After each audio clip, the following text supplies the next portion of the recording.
बिस्मिल्लाहिर्रहमानिर्रहीम। अस्सलाम वालेकुम। आज हम लोग जो है किंगडम प्लांटी स्टार्ट करने जा रहे हैं। चैप्टर नंबर 9 पार्ट 1 बायोलॉजी का किंगडम प्लांटी। इसके अंदर हम लोग डिस्कस करेंगे प्लांट्स के बारे में। इसके अंदर बेसिक्स हैं प्लांट्स की, प्लांट्स के कुछ कैरेक्टर्स को डिस्कस करेंगे और उसके बाद प्लांट्स की जो डिविजन्स हैं, प्लांट्स को जो डिविजन्स में डिवाइड किया जाता है उसको हम लोग जो है वो इस चैप्टर में डिस्कस करेंगे इंशाल्लाह। तो ये वाला जो किंगडम है बेसिकली इसमें सारे के सारे यूक्रियोट्स हैं और ऑटोट्रॉफ हैं। इस किंगडम के अंदर सारे के सारे यूक्रियोट्स हैं और ऑटोट्रॉफ्स हैं। यूक्रियोट्स का आपको पता होता है जिनके सेल के अंदर जो न्यूक्लियस होता है उसके इर्द गिर्द एक न्यूक्लियर मेम्ब्रेन प्रेजेंट होती है। और autotroph mean these are photosynthetic, they can synthesise their food. ये अपनी फूड की सिंथेसिस जो है वो खुद से कर सकते हैं। ठीक है, तो इस चैप्टर की अगर हम बात करते हैं तो इसमें जो प्लांट्स हैं उनके कुछ करैक्टर यहाँ पे आपको हम डिस्कस करते हैं। इसमें यूक्रियोटिक होंगे। यूक्रियोटिक मीन इनकी बॉडी के अंदर इनके सेल के अंदर जो है वो न्यूक्लियस के इर्द गिर्द जो है वो न्यूक्लियर मेम्ब्रेन प्रेजेंट होगी। मल्टीसेलुलर होंगे, ऑटोट्रॉफ होंगे, अपनी खुराक खुद तैयार कर सकते हैं और डिवेल्प होते हैं एम्ब्रियो से। ठीक है, इनके अंदर जो है एम्ब्रियो की फॉर्मेशन होती है, उससे फिर प्लांट आगे डिवेल्प होता है। मल्टी सेलुलर सेक्स ऑर्गन्स होते हैं इनके और सिसाइल होते हैं। सिसाइल का मतलब है these are non motile, they can not move from one place to another, they can not perform locomotion. ये एक जगह से दूसरी जगह मूव नहीं कर पाते। All show alternation of generation. ये वाला जो है बहुत इंपॉर्टेंट चीज है, ये हम लोग इसमें डिस्कस करेंगे। What is alternation of generation. ठीक है, तो इसकी जो है शॉर्ट क्वेश्चन आता होता है अल्टरनेशन ऑफ जनरेशन का, उसको हम लोग जो है डिस्कस करेंगे। अगर हम लोग इसकी क्लासिफिकेशन की बात करते हैं जो किंगडम प्लांटी है, तो किंगडम प्लांटी को जो है वो हम लोग बेसिकली दो डिविजन्स में डिवाइड करते हैं। एक हमारे पास डिवीजन जो है ब्रायोफाइटा है और जो सेकंड वन है वो है ट्रेकियोफाइटा। जो ब्रायोफाइट्स हैं ये सारे के सारे जो हैं नॉन वेस्कुलर हैं, इनके अंदर जाइलम और फ्लोएम जो है वो मौजूद नहीं होते। These are non vascular. ठीक है, आपको पता है जो जाइलम और फ्लोएम होते हैं इनका काम क्या होता है। जाइलम और फ्लोएम का काम होता है कि ये फूड की ट्रांसपोर्ट करवाते हैं और इसके अलावा जो वाटर और मिनरल्स वगैरह होते हैं उनकी ट्रांसपोर्ट करवाते हैं प्लांट की बॉडी के अंदर। तो इनके अंदर क्योंकि जाइलम और फ्लोएम नहीं होता है तो इसके लिए डिफरेंट मैकेनिज्म होते हैं, वो हम लोग डिस्कस करेंगे इंशाल्लाह जैसे ही हम लोग आगे बढ़ेंगे चैप्टर में। तो इसमें एक शॉर्ट क्वेश्चन है फाइलोजेनेटिक सिस्टम ऑफ क्लासिफिकेशन। ये जो फाइलोजेनेटिक सिस्टम ऑफ क्लासिफिकेशन है बेसिकली ये क्या चीज है, इसके बारे में भी हम लोग जो है डिस्कस करेंगे कि फाइलोजेनेटिक सिस्टम ऑफ क्लासिफिकेशन क्या है। इसके अंदर क्या होता है कि सिमिलरिटी और जो डिफरेंसेस होते हैं प्लांट्स के अंदर वो बताता है ये वाला सिस्टम, और नेचुरल रिलेशनशिप बताता है जानदारों के दरमियान में। और उसके बाद evolutionary history of each group, कौन सा पौधा जो है वो उसका इंसेस्टर कौन सा है, यानी कि वो किसका डिसेंडेंट है, वो औलाद किसकी है, उसके अबाव-ए-अजदाद के बारे में हमें जो है फाइलोजेनेटिक सिस्टम ऑफ क्लासिफिकेशन बताता है। यानी कि फाइलोजनी, फाइलोजनी का मतलब क्या है कि उसका जो उसके कैरेक्टर्स हैं वो किस फाइलम के जानदार के साथ जो है वो मिलते हैं, उसका इंसेस्टर किसके अंदर मौजूद है। तो हमारे पास टू मेजर ग्रुप्स हैं, एक हमारे पास ब्रायोफाइट है और एक हमारे पास जो है वो ट्रिकोफाइट है। ये हमने डिटेल में आगे डिस्कस करना है। तो अगर हम बात करते हैं ब्रायोफाइट्स की, जो डिवीजन ब्रायोफाइट है उसकी अगर हम बात करते हैं, ये आपको नजर आ रहा होगा। ये वाले जो ट्रीज हैं, ये दरख्त आपको नजर आ रहे हैं, इनकी बॉडी के ऊपर ये वाला जो आपको नजर आ रहे हैं ग्रीन कलर के, दीज आर ब्रायोफाइट्स। ये पूरे के पूरे जो दरख्त हैं ये ब्रायोफाइट्स नहीं हैं। ब्रायोफाइट्स ये जो आप लोगों को ग्रास की तरह के नजर आ रहे हैं, ये वाले जो ग्रीन कलर के लगे हुए हैं इसके ऊपर, दीज आर ब्रायोफाइट्स। ठीक है, बाकी जो दूसरे प्लांट्स आपको नजर आ रहे हैं वो वेस्कुलर प्लांट्स हैं जिनको हम लोग ट्रिक्योफाइट्स बोलते हैं। और ये वाले जो आपको नजर आ रहे हैं ग्रीन कलर के, जिसको मैंने हाईलाइट किया हुआ है, दीज आर ब्रायोफाइट्स। ठीक है, तो ब्रायोफाइट्स के बारे में हम लोग डिटेल से डिस्कस करने जा रहे हैं। ब्रायोफाइट्स की बात करते हैं। ब्रायोमीन मोसिस, ये आपको नजर आ रहे होंगे ग्रास की तरह के। बेसिकली ये जो आपको नजर आ रहे हैं ये चट्टानों के ऊपर हैं, पहाड़ों के ऊपर हैं, ये ग्रास नहीं है। Basically these are bryophytes. अच्छा, ब्रायोफाइट्स की अगर बात करते हैं तो इनके कुछ जर्नल कैरेक्टर्स हैं। First plant to colonise land, जमीन के ऊपर जो सबसे पहले प्लांट थे वो कौन से थे? वो ब्रायोफाइट्स थे। और ये इवॉल्व कहाँ से हुए हैं, ये बने कहाँ से हैं, इनके अबावजाद कौन से हैं? इनके अबावजाद हैं एल्गी। ठीक है, पुअरली अडेप्टेड टू लैंड, ये जमीन के ऊपर ठीक तरह से रहने के काबिल नहीं है, यानी कि ये खुश्क इन्वायरमेंट के अंदर नहीं रह पाते। इनको रहने के लिए क्या चाहिए? इनको डैम्प और शेडी प्लेसेस जो है वो चाहिए, यानी कि मॉइस्ट प्लेसेस चाहिए जहाँ पे पानी मौजूद होगा। ठीक है ना, इनको पानी चाहिए होता है अपनी रिप्रोडक्शन के लिए, इसलिए इनको एम्फीबियंस ऑफ प्लांट किंगडम भी बोला जाता है। इनकी जो बॉडी होती है उसके ऊपर एक कवरिंग होती है क्यूटिकल की। क्यूटिकल बेसिकली क्या है? ये एक वैक्स है जो कि इनकी बॉडी के ऊपर एक कवरिंग बना के रखती है। वैक्स का क्या काम है? ये जो क्यूटिकल है ये इनकी बॉडी के अंदर से पानी को वेस्ट नहीं होने देती, पानी को ट्रांसपायरेशन के थ्रू अवेपोरेट होकर वेस्ट नहीं होने देती। ये इसकी क्यूटिकल का जो है वो काम है या फंक्शन है इसका। ठीक है, उसके अलावा अगर हम बात करते हैं non vascular, bryophytes are non vascular, इनके अंदर जो है वेसल्स मौजूद नहीं होती हैं, ये नॉन वेस्कुलर होते हैं। उसके अलावा no roots for water absorption, इनके अंदर रूट्स नहीं होती हैं, बल्कि इनके अंदर वाटर की जो ऑब्जॉर्प्शन होती है वो किसके थ्रू होती है? ऑस्मोसिस के थ्रू होती है, या फिर वो होती है इसके थ्रू, डिफ्यूजन के थ्रू। अब ऑस्मोसिस क्या होता है? किसी चीज का अपने ज्यादा एरिया से कम एरिया की तरफ किसी मेम्ब्रेन के अंदर से गुजर कर जाने का जो प्रोसेस होता है उसे हम लोग नाम दे देते हैं ऑस्मोसिस का। और अगर कोई चीज अपने ज्यादा एरिया से कम एरिया की तरफ जो जाती है उसे हम लोग नाम दे देते हैं डिफ्यूजन का। ठीक है, उसके बाद इनको एम्फीबियंस ऑफ प्लांट किंगडम क्यों कहा जाता है? बेसिकली ये वाली टर्म एम्फीबियंस की यहाँ पे इसलिए यूज की गई है क्योंकि दे can not live away from water, need water for reproduction. इनको अपनी रिप्रोडक्शन करने के लिए वाटर की जरूरत होती है। इसके अंदर जो हमारे पास जो मेन जानदार अम्फीबियन के अंदर आते हैं वो हमारे पास होते हैं फ्रॉग, स्लेमेंडर और सिसिलियन वगैरह। ठीक है ना, तो वो वाले जानदारों को जो है वो हम लोग अम्फीबियन कहते हैं, वो अम्फीबियन है। लेकिन यहाँ पे इनके लिए अम्फीबियंस की टर्म क्यों यूज की गई है? ये जो आपको चट्टानों के ऊपर ये नजर आ रहे हैं, बिकॉज इनको अपनी रिप्रोडक्शन करने के लिए जो है वो पानी की जरूरत पड़ती है। इनके अंदर अल्टरनेशन ऑफ जनरेशन का फिनोमिना होता है। अल्टरनेशन ऑफ जनरेशन क्या है इसको हम लोग अभी डिस्कस करते हैं डिटेल से। अल्टरनेशन ऑफ जनरेशन में क्या होता है कि हीट्रोमॉर्फिक अल्टरनेशन ऑफ जनरेशन होती है इनके अंदर, हीट्रोमॉर्फिक अल्टरनेशन ऑफ जनरेशन। इसके अंदर टू डिफरेंट फॉर्म्स होती हैं, टू डिफरेंट फॉर्म्स होती हैं। कौन कौन सी? Alternate which each other. Gametophyte independent होती है। ठीक है, ये एक थैलॉइड होती है। थैलॉइड का मतलब होता है no special structure, simple mass of cells, यानी कि ऐसे स्ट्रक्चर जिसके अंदर रूट, स्टेम और लीफ वगैरह ना हो, ऐसे स्ट्रक्चर को हम लोग थैलॉइड का नाम देते हैं। ये आप लोगों को डायग्राम के अंदर नजर आ रही होगी, दिस इज थैलॉइड। ये इस तरह के होते हैं। ये इसमें आप देख सकते हैं कि इसमें कोई लीफ, स्टेम या इसके अंदर रूट वगैरह आपको नजर नहीं आ रही। ठीक है, इसके अलावा अगर हम बात करेंगे स्पोरोफाइट की, तो जो स्पोरोफाइट होती है डिपेंड करती है किसके ऊपर?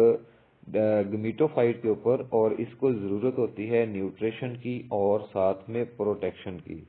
ठीक है, तो जो हमारे पास गेमिटोफाइट जनरेशन होती है वो इंडिपेंडेंट होती है, और जो स्पोरोफाइट जनरेशन होती है वो डिपेंडेंट होती है।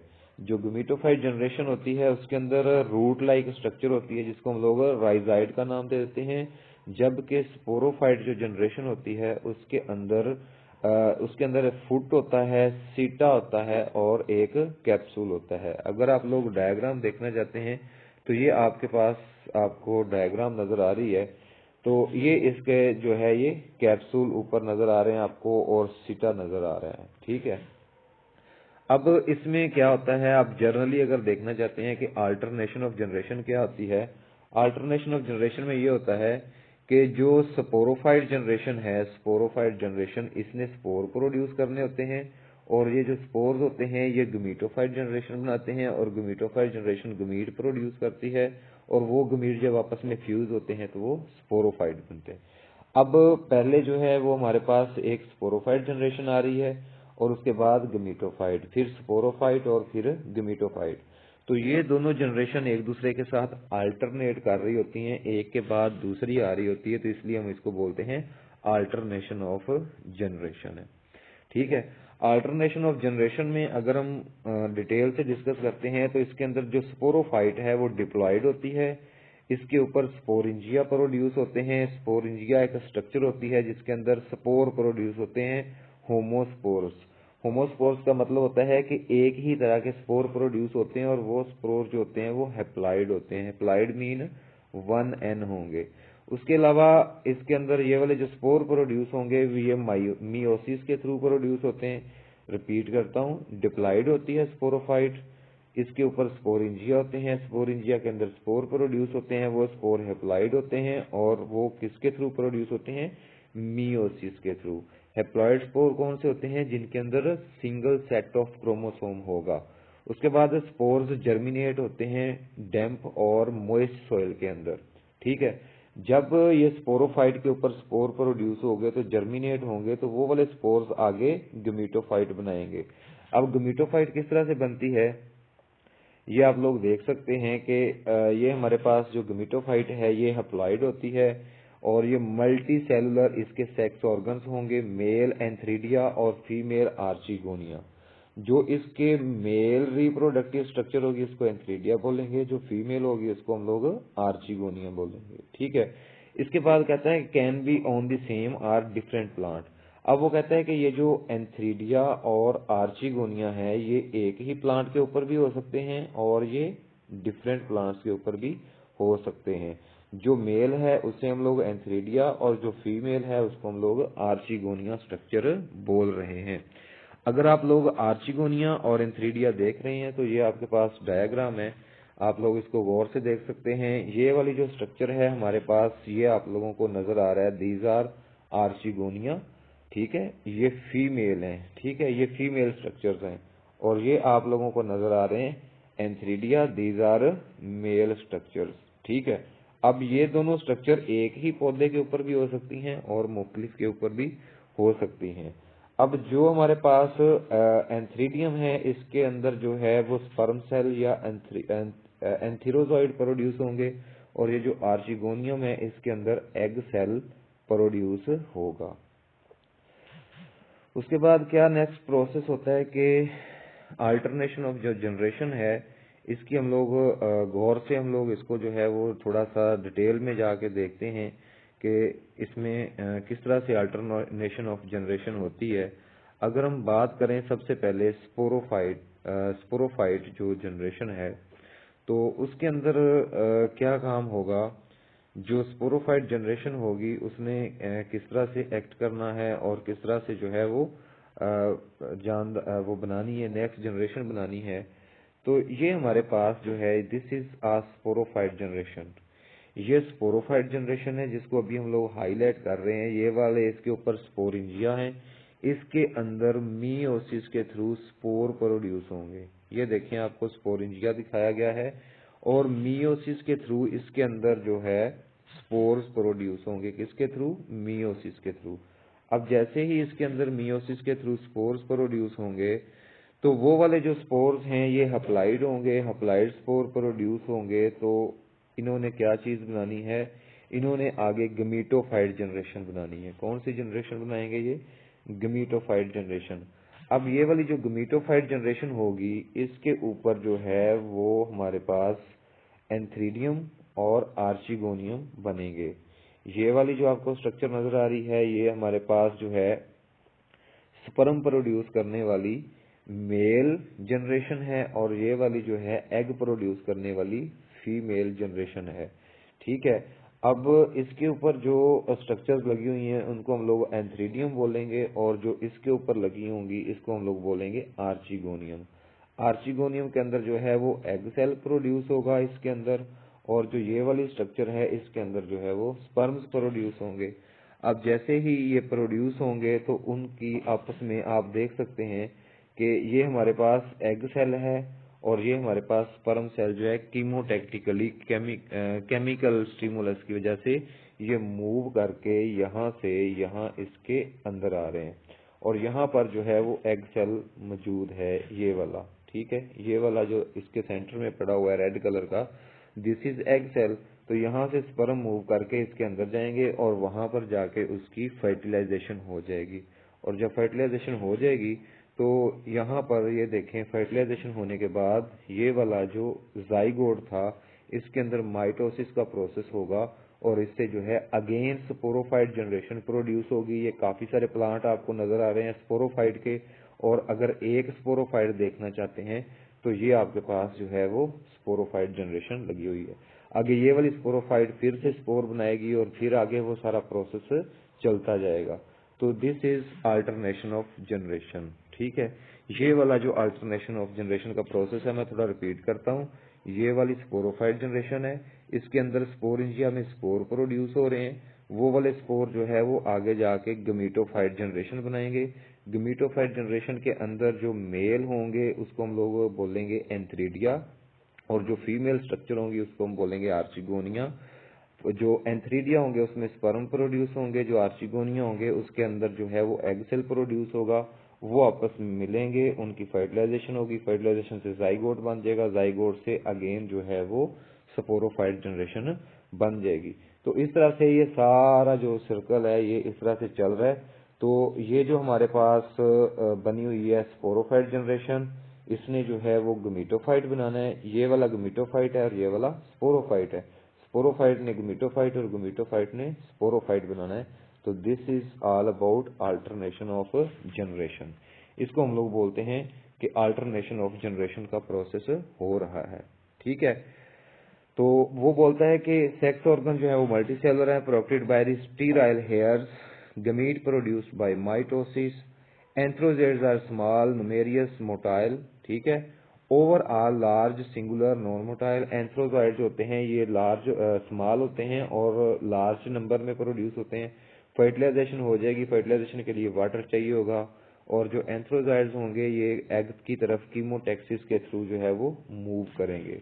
उसके बाद जाइगोट बन जाएगा, जाइगोट जो है वो प्रोटेक्टेड होता है, डिप्लॉयड एम्ब्रियो बनाएगा, और डिप्लॉयड एम्ब्रियो बनाने के बाद जो है वो आगे उससे स्पोरोफाइट जनरेशन बन जाएगी। तो इस तरह से जो है ये वाले प्लांट अपनी नेक्स्ट जनरेशन को बनाते हैं।